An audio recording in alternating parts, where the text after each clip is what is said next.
Hello friends, I am Obaidullah Kansari and welcome back to my channel. Hi, it's me.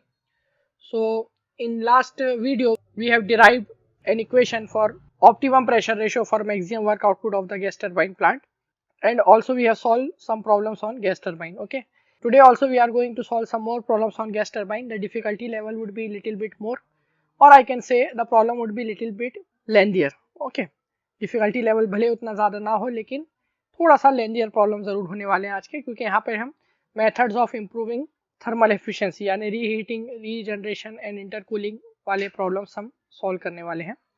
So I will strongly recommend you all to first watch lecture number 19 of this power engineering lecture series, that is methods of improving thermal efficiency of gas turbines. वो lecture को आप अच्छी तरीके से अगर देख लेते हो और समझ में आ जाता है आपको, तो गैस टरबाइन के कोई भी प्रॉब्लम सॉल्व करने में आपको कोई दिक्कत नहीं होने वाली है. सो प्लीज पहले वो लेक्चर जरूर देख ले इस लेक्चर को अटेंड करने से पहले. ओके, और उस लेक्चर में थोड़ा सा प्रॉब्लम हुआ था वॉइस का, तो मैं रिकमेंड करूंगा आप लोग को कि आप ईयरफोन या हेडफोन का यूज करके उस लेक्चर को देखें. डायरेक्टली आप फोन के स्पीकर में सुनेंगे तो शायद आपको उतनी अच्छी आवाज नहीं सुनाई देगी. अब आगे आने वाले लेक्चर में मैं पूरी कोशिश करूंगा कि ये वॉइस का कोई प्रॉब्लम ना हो आपको. Okay, so let's start our problem with the statement. So air enters the compressor of a gas turbine at 1 bar and 300 Kelvin and compressed to 10 bar. एक कंप्रेसर है गैस टरबाइन का जिसमें working medium में air वो enter हुआ है at a pressure 1 bar and temperature 300 kelvin. So P1 is 1 bar, T1 is 300 kelvin. अब वो जो एयर कंप्रेसर में एंटर हुई उसको हमने कंप्रेस किए हैं 10 बार तक.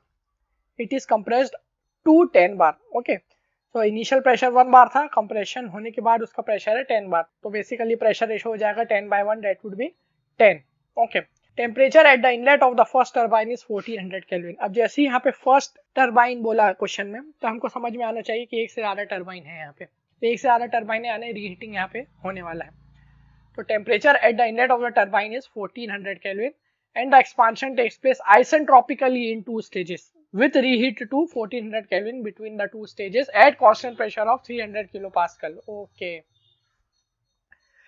तो यहाँ पर बहुत इंपॉर्टेंट सेंटेंस है ये. यहाँ पे बहुत सारी चीजें हमको समझ में आ रही है क्वेश्चन के बारे में. पहली चीज, expansion takes place isentropically in 2 stages. Expansion काय में होता है टरबाइन में, वो 2 stages में हो रहा है. मतलब यहाँ पे 2 टरबाइन हम यूज करने वाले हैं, एक होगा हाई प्रेशर टरबाइन, दूसरा होगा लो प्रेशर टरबाइन. इन दोनों हाई प्रेशर और लो प्रेशर टरबाइन के बीच में क्या है, रीहीटर हम यूज करने वाले हैं, और वो जो एग्जॉस्ट गैसेस उनको रीहीट करने वाले हैं हम 1400 केल्विन तक.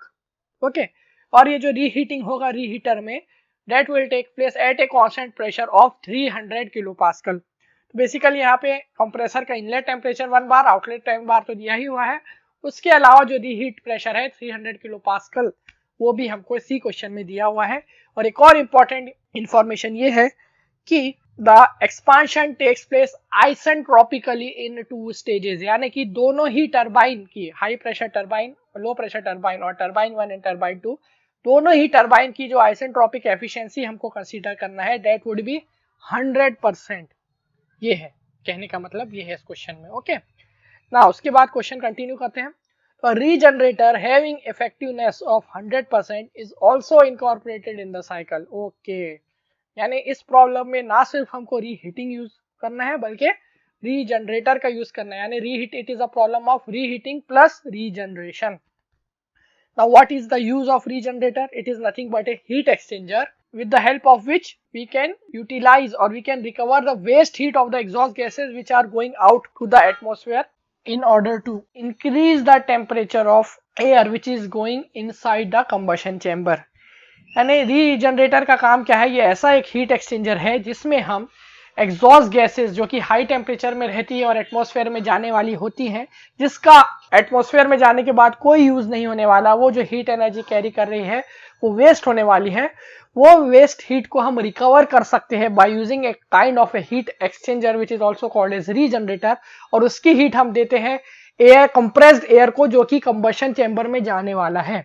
ऐसा करने से हमको क्या फायदा मिलता है कि जो कंबशन चैम्बर के अंदर एयर के टेम्परेचर बढ़ाने के लिए और उसको फ्यूल के साथ बर्न करवा के कंबशन प्रोडक्ट्स बनाने के लिए जितना अमाउंट में फ्यूल सप्लाई लगता है वो रिड्यूस हो जाता है, क्योंकि थोड़ी बहुत हीट इसको एग्जॉस्ट गैसेस से ही रिकवर हो जाती है यहाँ पे. ओके, सो हमारा स्कीमेटिक डायग्राम कुछ इस तरीके से होगा यहाँ पे, जैसे कि आपको दिख रहा है. और हमको निकालने के लिए क्या बोला है, determine the thermal efficiency of the cycle, take for air Cp is equal to 1.005 kilo joule per KG kelvin, okay, and gamma is equal to 1.4। तो ये तो खैर नहीं भी दिया रहता तो हम इतना ही एज्यूम करते for air, Cp 1.005 kilo joule per KG kelvin and gamma that is ratio of specific heat और adiabatic index is equal to 1.4, okay. अब यहाँ पे कुछ वापस से स्कीमेटिक डायग्राम को थोड़ा सा समझ लेते हैं एक बार क्या हो रहा है एग्जैक्टली। तो एयर आ रही है पहले एटमॉस्फेयर से at 1 bar pressure and 300 kelvin at 0.1, वो कंप्रेस हो रही है up to 10 bar pressure, okay. तो ऑब्वियसली जब कंप्रेस होगी तो उसका टेम्परेचर भी बढ़ेगा, प्रेशर भी बढ़ेगा, तो प्रेशर 1 बार से 10 बार तक बढ़ रहा है। अब ये 1 to 2 प्रोसेस आइसेंट्रोपिक है या नहीं है, ये हम कैसे चेक करेंगे, हम क्वेश्चन में देखेंगे कि isentropic efficiency of the compressor दी हुई है या नहीं दी हुई है, क्योंकि इस क्वेश्चन में कहीं पर भी आइसेंट्रोपिक कंप्रेशन या आइसेंट्रोपिक एफिशिएंसी नहीं दी हुई है, तो we will consider the isentropic efficiency as 100%, okay. तो 100% एज्यूम करने से मतलब क्या है, हम एज्यूम कर रहे हैं the compression in the compressor is taking place isentropically, so 1 to 2 process would be reversible adiabatic process, okay। now 1 to 2 is reversible adiabatic process, तो यहाँ पे पहले कंप्रेशन हो जा रहा है। अब क्योंकि यहाँ पे रीजनरेटर भी यूज कर रहे हैं हम, तो जो टरबाइन के आउटलेट से जो एग्जॉस्ट गैसेस जाने वाली हैं वो जाते जाते अपनी हीट किसको देगी, कंप्रेस्ड एयर को। कंप्रेस्ड एयर जो है वो पिछले साइकिल के एग्जॉस्ट गैसेस से हीट लेते हुए वो जाएगा, एंटर होगा कंबशन चैम्बर में। कंबशन चैम्बर में होगा फ्यूल एंटर, वो फ्यूल एयर के साथ रिएक्शन होगा, उनका कंबशन होगा, फ्यूल एयर मिक्सचर यानी कि कंबशन प्रोडक्ट्स फॉर्म होंगे, वो कंबशन प्रोडक्ट्स एंटर होंगे टरबाइन में, टरबाइन के फर्स्ट स्टेज में, या फिर हम ऐसा बोल सकते हैं कि हाई प्रेशर टरबाइन में। उस हाई प्रेशर टरबाइन में पार्शियली उनका प्रोडक्ट्स ऑफ कंबशन का एक्सपांशन होगा। वो एक्सपांशन किस प्रेशर तक होगा, the expansion would take place up to reheat pressure, okay, because यहाँ पे कंप्रेसर में एक बार प्रेशर बढ़ गया तो वो प्रेशर कांस्टेंट रहेगा, वो प्रेशर ना तो रीजनरेटर में बढ़ेगा ना ही कंबशन चैम्बर में। तो both heating that is heat gain due to regeneration and heat gain by burning of fuel, ये दोनों ही चीज हम कांस्टेंट प्रेशर पे होंगे। तो 0.2, 0.3 एंड 0.4 इन सारे पॉइंट्स का प्रेशर सेम रहने वाला है, P2, P3 and P4 which would be nothing but 10 bar, okay. 0.1 का प्रेशर 1 बार, 0.2 का प्रेशर रहेगा 10 बार, 0.3 का भी उतना ही रहेगा, 0.4 का भी उतना ही रहेगा। फिर 4 to 5 जब एक्सपांशन होगा टरबाइन में, तो at the 0.5 we will get pressure equal to reheater pressure. अब ये जो रीहीटर प्रेशर है वो कितना दिया हुआ है, 300 किलो पास्कल। 0.5 का प्रेशर रहेगा 300 किलो पास्कल, और उसी फिर रीहीट प्रेशर में यानी 300 किलो पास्कल कांस्टेंट प्रेशर में हम इस एग्जॉस्ट गैसेस को रीहीट करेंगे, okay, by supplying heat from the external source. और उसी कांस्टेंट प्रेशर में इसको रीहीट करने के बाद टेम्परेचर कितना बढ़ाएंगे, up to 1400 kelvin, because it is given with reheat to 1400 kelvin, okay. तो 0.6 का मतलब जो प्रेशर रहने वाला है that would be 300 kilo pascal, और टेम्परेचर रहने वाला है that would be 1400 kelvin, okay. और उसके बाद एग्जॉस्ट गैसेस जो है वो टरबाइन के सेकेंड स्टेज में एंटर होंगी और उनका भी एक्सपांशन होगा, और एक्सपांशन होने के बाद फाइनली वो एटमॉस्फेयर की तरफ जाते जाते अपनी हीट किसको देते हुए जाएगी, कंप्रेस्ड एयर को, with the help of regenerator which is also a kind of heat exchanger, okay. तो एक कॉमन शाफ्ट में दोनों टरबाइन माउंट रहेंगे और दोनों टरबाइन के ही शाफ्ट में कंप्रेसर भी माउंट रहेगा। तो इन दोनों टरबाइन का कुछ पावर जो है वो कंप्रेसर ले लेगा और बाकी power would be transfer to the generator and would be converted into electrical energy, okay. तो इस तरीके से ये साइकिल वर्क करेगी और ये हमारा क्वेश्चन का स्कीमेटिक डायग्राम बन जाएगा, ओके। अब यहाँ पे गिवन क्या क्या है, T1 और P1, 0.1 का प्रेशर और टेम्परेचर। उसके बाद हमको दिया है temperature at the inlet of the first turbine, यानी 0.4 के बारे में बात कर रहा है, T4 1400 केल्विन, और वो T6 भी होने वाला है क्योंकि T6 का भी टेम्परेचर रीहीटर के बाद जो टेम्परेचर है that is also 1400 kelvin given, okay. ये हमने एज्यूम नहीं किया है इक्वल, ठीक है, दोनों ही चीजें दी हुई हैं। देन उसके बाद हमको बोला कि आइसेंट्रोपिक एफिशिएंसी दोनों टरबाइन की सेम है, 100% है, और रीजनरेटर की इफेक्टिवनेस भी हमको 100% कंसीडर करना है। फिर रीहीट का प्रेशर यानी P5 और P6 प्रेशर दिया हुआ है 300 kilo pascal, that is 3 × 10⁵ pascal. Regenerator effectiveness 100% यानी कि 1 हमको कंसीडर करना है। And for air Cp is 1.005 kilo joule per KG kelvin and gamma is equal to 1.4। And what we have to find, we have to find thermal efficiency of the cycle. और कोई भी चीज आपको इस question में निकालने के लिए नहीं बोला है, ओनली थर्मल एफिशिएंसी। तो थर्मल एफिशिएंसी निकालने के लिए हमको कंप्रेसर वर्क, टरबाइन वर्क सब चीज निकालना है, साथ ही heat supplied in combustion chamber and reheater निकालना है। What is the formula for thermal efficiency? So it is net work produced upon heat supplied. So W net is work developed by the turbine minus work consumed by the compressor divided by heat supplied.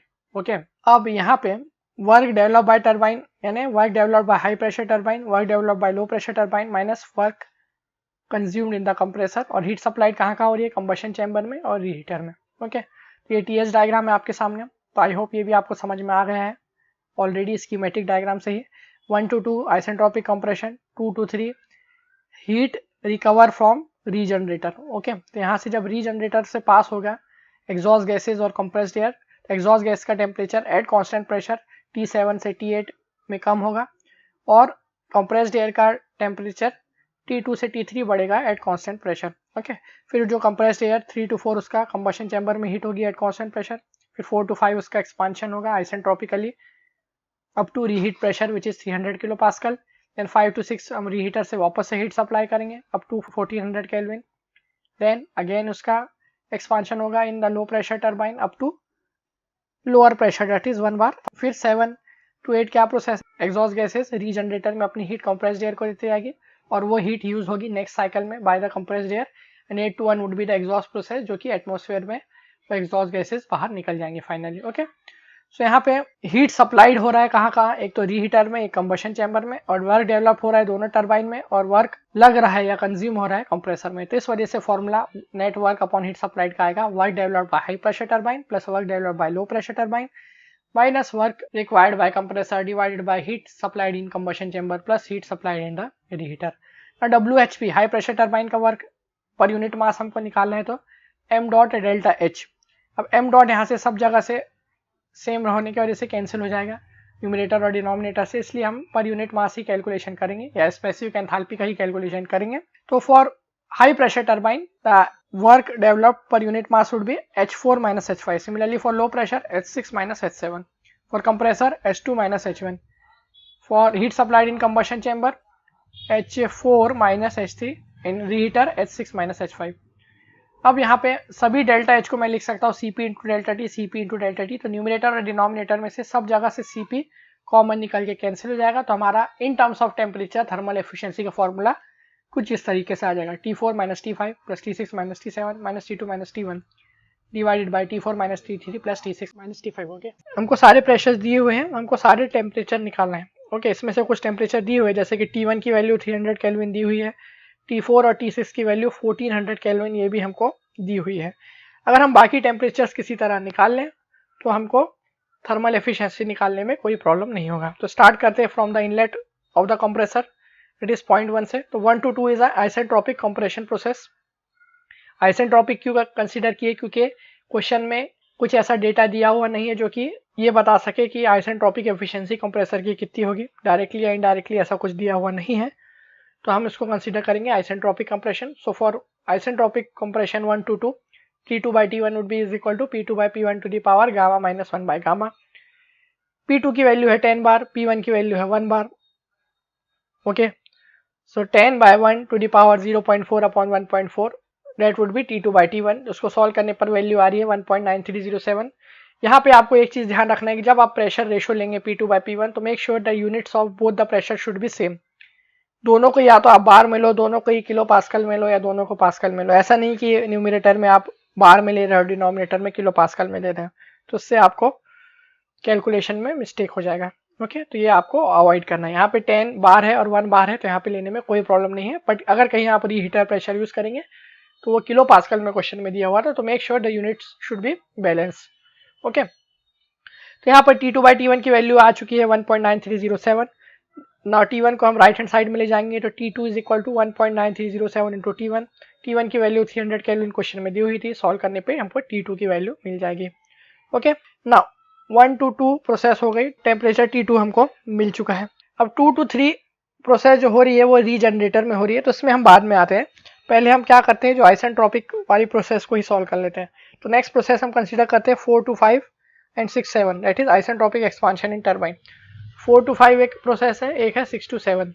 Okay, तो T4 by T5 is equal to P4 by P5 to the power gamma minus 1 by gamma. Similarly T6 by T7 is equal to P6 by P7 to the power gamma minus 1 by gamma.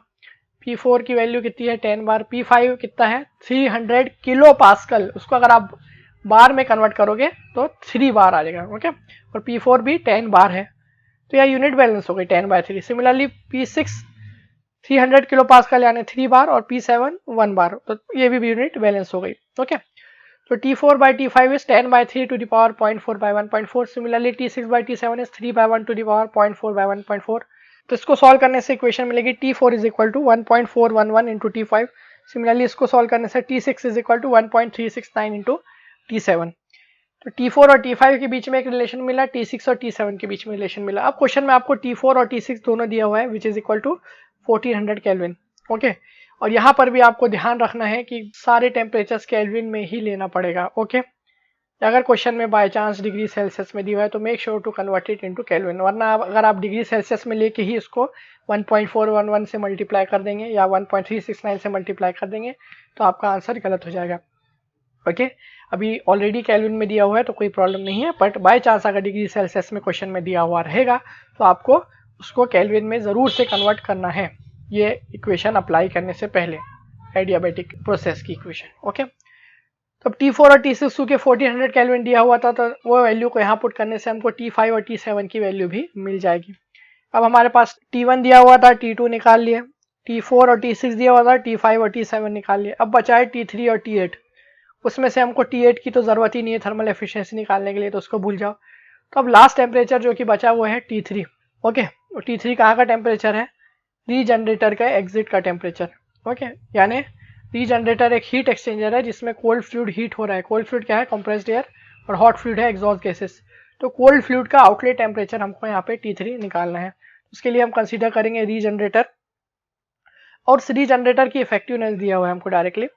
तो regenerator effectiveness is actual heat transfer rate upon maximum possible heat transfer rate, Q generated upon Q maximum, और heat transfer actual heat transfer rate upon maximum possible heat transfer rate. तो actual heat transfer कितना हो रहा है, H3 minus H2, क्योंकि यहाँ पे इसका एंथैल्पी कंप्रेस्ड एयर की T2 से T3 बढ़ रही है। तो Cp into T3 minus T2 that is actual heat transfer, and maximum possible heat transfer कितना होगा, टेम्परेचर डिफरेंस मैक्सिमम लेना पड़ेगा हमको। तो मैक्सिमम टेम्परेचर डिफरेंस कैसा आएगा, maximum temperature minus minimum temperature. Maximum temperature इस रीजनरेटर में कहाँ रहेगा, at the inlet, exhaust gases का जो इनलेट टेम्परेचर है दैट वुड बी मैक्सिमम, और मिनिमम रहेगा कंप्रेस्ड एयर का inlet temperature T7। T7 minus T2 would be the maximum temperature difference. So effectiveness of regenerator would be T3 minus T2 upon T7 minus T2 which is equal to 1। इसको solve करने पे हमको क्या मिल रहा है, T3 would be equal to T7 which is 1022.64 kelvin. तो ऐसा करने से हमको सारे टेम्परेचर्स मिल गए। सारे टेम्परेचर्स मिलने के बाद उन सारी की वैल्यू हम थर्मल एफिशिएंसी के फॉर्मूले में पुट कर देंगे, और उनको सॉल्व करने पे हमको thermal efficiency of the gas turbine plant with reheating and regeneration हमको मिल जाएगा। और सॉल्व करने पर ये आंसर आ रहा है 0.6406 विच इज नथिंग बट 64.06%। ओके, तो इस तरीके से हम प्रॉब्लम्स सॉल्व कर सकते हैं इसमें। आइए नेक्स्ट प्रॉब्लम में आते हैं।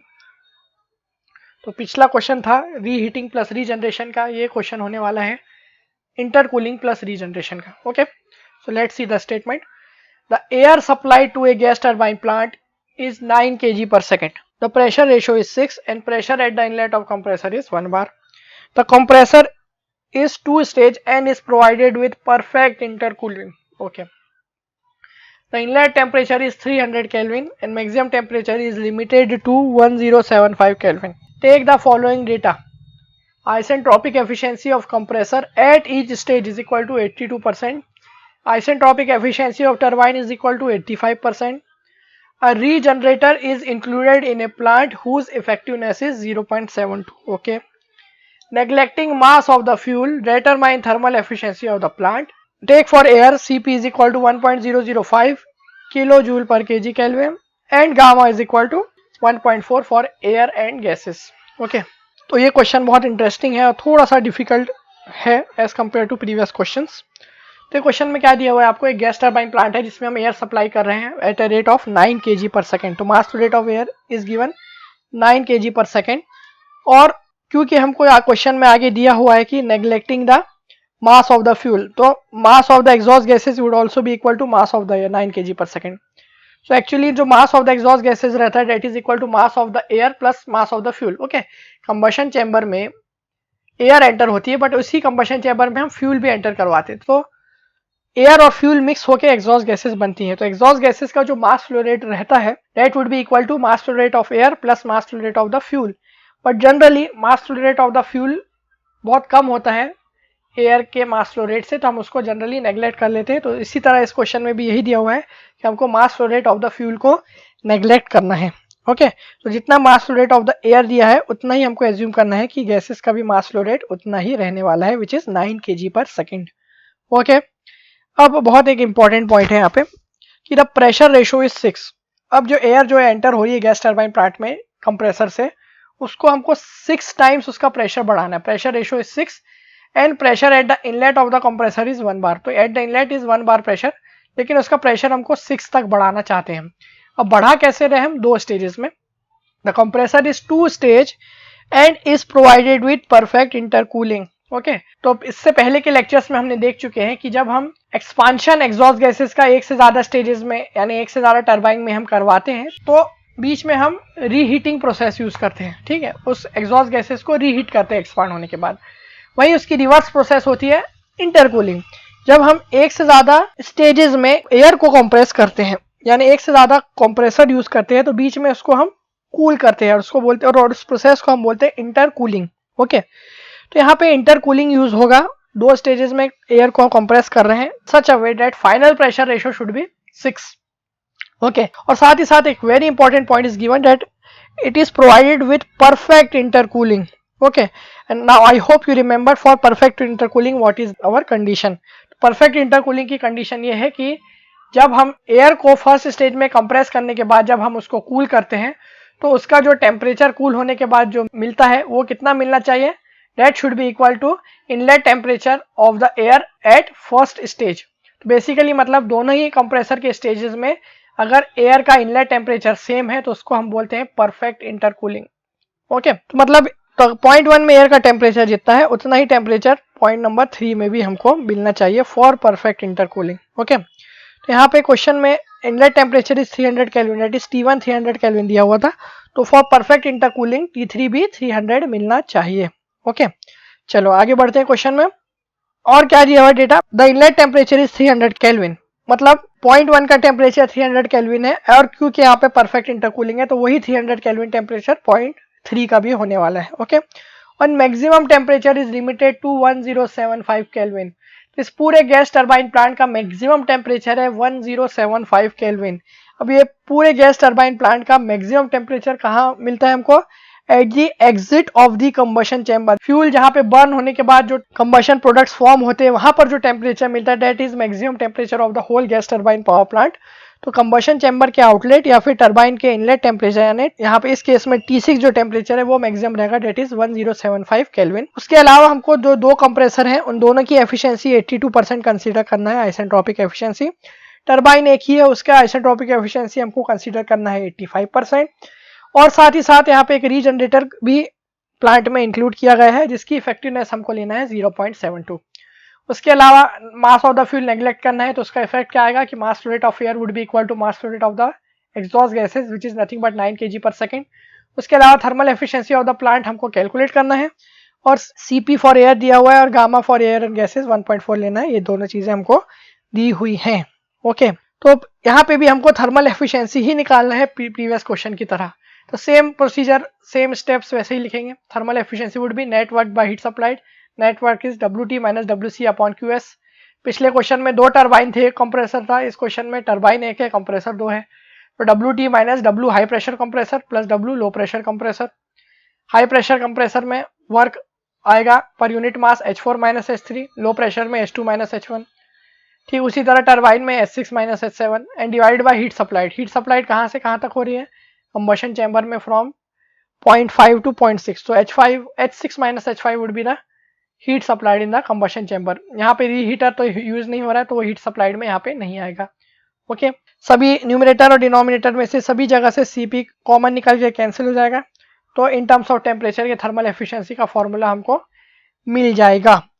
अब यहाँ पे एक चीज ध्यान देने वाली है कि परफेक्ट इंटरकूलिंग के लिए हमने प्रीवियस लेक्चर्स में कुछ कंडीशन देखे थे, वो मैं आपको बता देता हूँ कि अगर जब परफेक्ट इंटरकूलिंग है तो temperature at the inlet of both the stages would be same, that is T1 would be equal to T3। अब क्योंकि और टेम्परेचर सेम होने के साथ साथ प्रेशर रेशो ही स्टेज में भी सेम रहता है, प्रेशर रेशो भी सेम है, इनलेट टेम्परेचर भी सेम है, दोनों ही कंप्रेसर के आइसेंट्रोपिक एफिशिएंसी भी सेम है, तो दोनों का फाइनल टेम्परेचर भी सेम ही आने वाला है ऑब्वियसली। तो अलग अलग work for low pressure compressor and for high pressure compressor ना कैलकुलेट करते हुए हम एक का भी कैलकुलेट करें और उसको 2 से मल्टीप्लाई कर दें तब भी हमारा काम हो जाएगा, क्योंकि इस क्वेश्चन में परफेक्ट इंटरकूलिंग दिया हुआ है। अगर इस क्वेश्चन में परफेक्ट इंटरकूलिंग नहीं दिया रहता तो बात अलग रहती, फिर हम सेपरेटली दोनों का निकालते।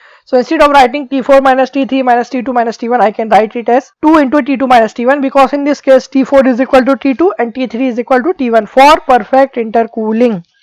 ठीक है, अब परफेक्ट इंटरकूलिंग रहे भी मान लो बाय चांस, और सपोज क्वेश्चन में isentropic efficiency of the compressor of both stages अलग अलग दी हुई है, तो उस केस में इनलेट टेम्परेचर तो सेम रहेगा बट आउटलेट टेम्परेचर सेम नहीं रहेगा, ये चीज ध्यान रखना है। इस क्वेश्चन में दोनों ही कंप्रेसर की आपको आइसेंट्रोपिक एफिशिएंसी भी सेम दी हुई है, दोनों के इनलेट टेम्परेचर भी सेम है, प्रेशर रेशो भी इंटरकूलिंग के लिए परफेक्ट में सेम ही रहता है, तो ऑब्वियसली इनके आउटलेट टेम्परेचर भी सेम रहेंगे। So from this we can conclude that T4 would be equal to T2 and T3 would be equal to T1। Okay, so equation modify हो जाएगी थर्मल एफिशिएंसी की T6 minus T7 minus twice of T2 minus T1 upon T6 minus T5। तो ये सारे temperatures अगर हमको पता चल गए तो हम thermal efficiency of the gas turbine power plant निकाल सकते हैं। अभी हमको यहाँ पे दो ही टेम्परेचर पता है, साइकिल का मिनिमम टेम्परेचर और मैक्सिमम टेम्परेचर। मिनिमम यानी T1 temperature which is equal to T3 which is 300 kelvin और मैक्सिमम यानी T6 टेम्परेचर 1075 केल्विन। ओके, अब ये स्कीमेटिक डायग्राम से आप आसानी से TS डायग्राम बना सकते हो। 1 to 2 compression process, actual compression, अगर वो एक्चुअल की जगह आइसेंट्रोपिक रहती तो 1 to 2S प्रोसेस होता। Then 2 to 3 is the intercooling at constant pressure. ये इंटरकूलिंग का प्रेशर कितना है वो डायरेक्टली नहीं दिया हुआ पर हम निकाल सकते हैं by using the condition of perfect intercooling. Then 3 to 4S जो प्रोसेस है वो आइसेंट्रोपिक कंप्रेशन की है, बट यहाँ पे आइसेंट्रोपिक कंप्रेशन नहीं हो रहा है, तो 3 to 4 would be actual compression process in the high pressure compressor. Then the 4 to 5 is the constant pressure heat addition through the regenerator.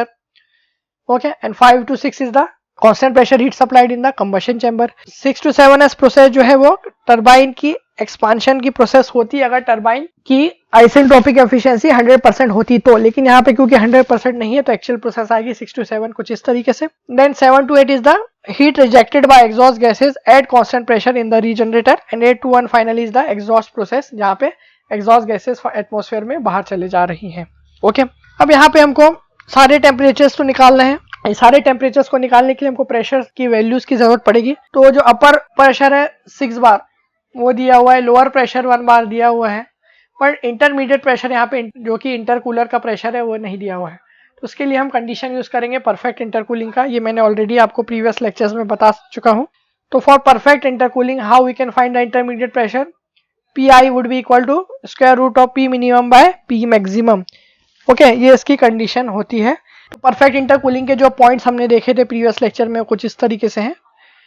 तो हम कोई भी पर्टिकुलर स्टेज का प्रेशर रेशो हम निकाल सकते हैं by using this relation, total pressure ratio to the power 1 by n या nth root of total pressure ratio would give us the pressure ratio of single stage. Okay, अब यहाँ पे number of stage कितनी है 2, तो यहाँ पे square root आएगा, टोटल प्रेशर रेशो है 6, तो square root of 6 would be the pressure ratio of each stage.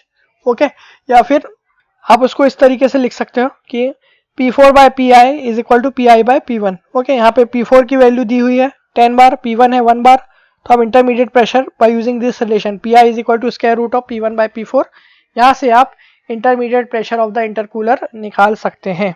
Okay, तो यहाँ पर भी हम वही कर रहे हैं, P intermediate would be square root of P minimum by P max, P minimum यानी 1 बार, P मैक्सिमम यानी 6 बार, सॉल्व करने पर ये आ रहा है कुछ 2.45 बार। ओके, यहाँ पर भी आपको ध्यान रखना है कि P मिनिमम और P मैक्सिमम की वैल्यू आपको सेम यूनिट में लेना है और जिस यूनिट में इनकी वैल्यू लेंगे वही यूनिट में इंटरमीडिएट प्रेशर का भी आंसर आपको मिलेगा। ओके, तो यहाँ पे इंटरमीडिएट प्रेशर आ रहा है 2.45 bar which is also called as intercooler pressure. तो सिंगल स्टेज की प्रेशर रेशो कितना हो जाएगा, RP for a 1 single stage would be 6 by 2.45 और ये इक्वल रहने वाला है 2.45 by 1 के भी, तो that is nothing but is equal to 1। Okay, so pressure ratio in each stage would be 2.45 bar. अब सारे पॉइंट्स के प्रेशर पता चल गए, टेम्परेचर कौन कौन से पता है और कौन कौन से रिक्वायर्ड है। हमको T1, T2, T5, T6, T7 चाहिए। T1 300 केल्विन पता है, T2 पता नहीं है, T6 पता है, T5 पता नहीं है और T7 पता नहीं है। तो पहले हम क्या करते हैं, 0.2 का टेम्परेचर निकालते हैं। तो 0.122 प्रोसेस हो रही है compression in the low pressure compressor. Okay, जिसकी आइसेंट्रोपिक एफिशिएंसी हमको दी हुई है 82%। ना सपोज ये जो कंप्रेसर है उसकी एफिशिएंसी अगर 100% होती है, so for isentropic compression process 1 to 2s, T2s by T1 would be equal to P2 by P1 to the power gamma minus 1 by gamma, and that would be equal to Rp to the power gamma minus 1 by gamma। और Rp की value हमने अभी find की, that is 2.45, और gamma for air and gas is 1.4। तो उसकी value put करेंगे तो राइट हैंड साइड सॉल्व करने पर आ रहा है कुछ 1.292। तो हमको रिलेशन मिलेगा T2s would be equal to 1.292 into T1, और T1 की वैल्यू दी हुई है क्वेश्चन में 300 केल्विन। उसको सॉल्व करेंगे तो हमको T2s मिल जाएगा, यानी temperature at the outlet of the low pressure compressor assuming isentropic efficiency of the low pressure compressor is 100%। But यहाँ पे क्योंकि उसकी एफिशिएंसी 100% नहीं है, 82% है, तो एक्चुअल टेम्परेचर निकालने के लिए हम यही रिलेशन यूज करेंगे। Efficiency of the compressor is equal to isentropic work required upon actual work required, so that would be Cp into T2s minus T1 divided by Cp into T2 minus T1। Cp हो जाएगा cancel. T2s की value अभी निकाले, T1 की value 300 दी हुई है, तो unknown यहाँ पे T2 है वो हमको मिल जाएगा। एफिशिएंसी 0.82 पता है, सॉल्व करने पर T2 की वैल्यू मिल जाएगी which is 406.75 kelvin.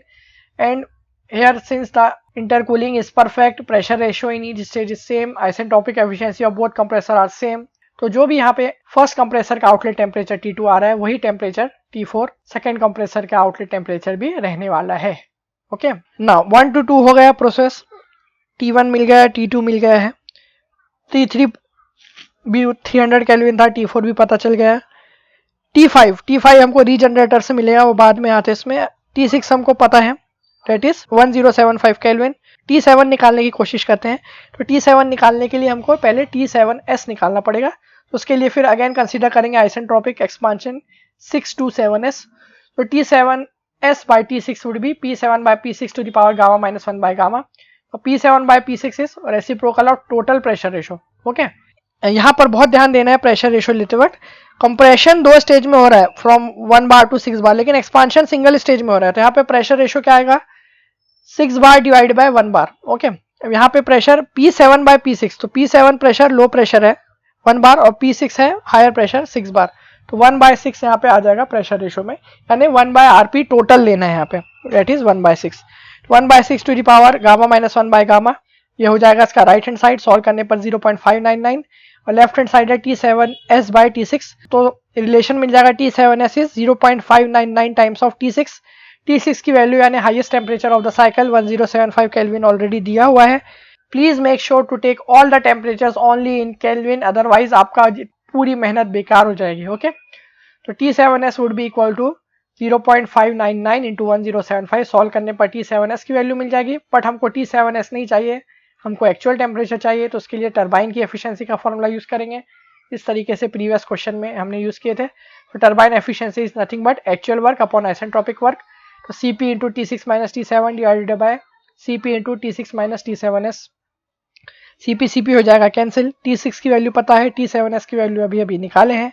Isentropic efficiency of the turbine 0.85 दी हुई है, तो only unknown in this equation would be T7। Solve करेंगे, T7 की वैल्यू भी आपको मिल जाएगी which is coming out to be 708.59 kelvin.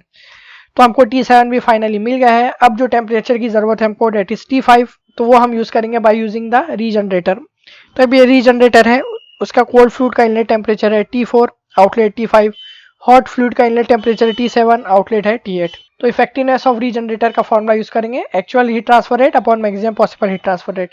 Actual heat transfer H5 minus H4, enthalpy बढ़ रही है कंप्रेस्ड एयर की from 0.4 to 0.5, so per unit mass actual heat transfer would be H5 minus H4, and what would be maximum possible heat transfer, Cp into delta T, and delta T would be maximum temperature difference. Okay, और यहाँ दोनों numerator और denominator से CP cancel जाएगा, तो in terms of temperature ये equation मिल जाएगी T5 minus T4 upon T7 minus T4। Why I have taken here T7 because T7 is the maximum temperature and T4 is the minimum temperature of the cycle. ये आप देख सकते हो यहाँ पे। ओके, T7 जो है वो मैक्सिमम टेम्परेचर है रीजनरेटर में, और T4 जो है वो मिनिमम टेम्परेचर है। मिनिमम टेम्परेचर रीजनरेटर में कहाँ मिलता है? कोल्ड फ्लूइड का इनलेट, और मैक्सिमम टेम्परेचर रीजनरेटर में हॉट फ्लूइड का इनलेट। ओके, तो हॉट फ्लूइड यानी एग्जॉस्ट गैस का इनलेट टेम्परेचर है T7, और कंप्रेस्ड एयर का रीजनरेटर में जाने वाला जो टेम्परेचर है inlet temperature, that is T4। तो T5 minus T4 upon T7 minus T4, this would be the effectiveness which is 0.72 question में दी हुई है। अब यहाँ पे हमको निकालना क्या है इस क्वेश्चन से? T5, T4 की वैल्यू हमको ऑलरेडी पता है 406.75, T7 की वैल्यू हमने अभी अभी निकाले हैं, डेट इज 708.59। तो इन दोनों की वैल्यू को पुट करेंगे, सॉल्व करेंगे, T5 हमको मिल जाएगा which is coming out to be 624.07 kelvin. अब सारे टेम्परेचर मिल गए, तो सिंपली इक्वेशन नंबर 1 में हम सारे टेम्परेचर्स की वैल्यू को पुट कर देंगे, T6, T7, T2, T1 and T5, तो हमको थर्मल एफिशिएंसी भी मिल जाएगी। सारे टेम्परेचर पुट कर देंगे, सॉल्व करेंगे, तो हमको एफिशिएंसी मिल रही है 0.3391 which is nothing but 33.91%. Okay, so this is how we can solve the problems on gas turbine involving reheating, intercooling and regeneration. इसके और couple of problem बचे हैं जो कि हम next lecture में solve करेंगे। Okay, so I hope you have understand everything. If you still have any doubt, you can post it in the comment section. If you understand everything, then please like the video and share it with your friends as maximum as possible. And for getting more updates about new videos in this channel, please subscribe to my YouTube channel. Hi, it's me. Thank you.